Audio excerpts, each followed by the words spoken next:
Le prophète Mohammed est sans aucun doute un des plus grands réformateurs de l'histoire.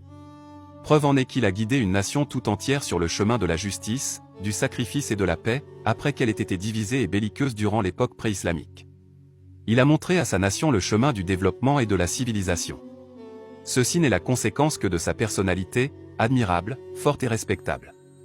Léon Tolstoï, grand écrivain russe, surnommé par ses contemporains « l'humaniste », il fut tellement attiré par la langue coranique et l'éloquence des hadiths du messager, qu'il choisit la langue arabe en deuxième pour sa carrière.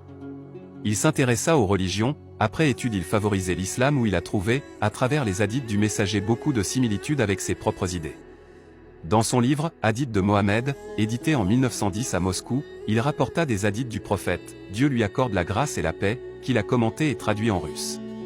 Il a écrit un abrégé sur la conduite du prophète, Dieu lui accorde la grâce et la paix, pour l'introduire et le faire connaître aux enfants russes de son époque.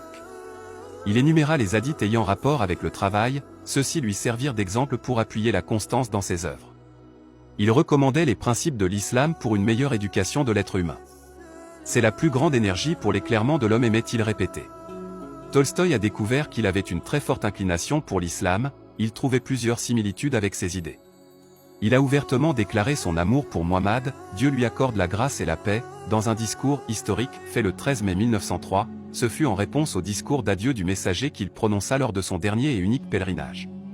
Tolstoï répond à Muhammad, Dieu lui accorde la grâce et la paix, ainsi. J'ai lu passionnément ton excellent sermon qui m'a énormément plu, et je me presse de répondre, en déclarant ma grande joie d'avoir une liaison avec un aussi grand homme que toi.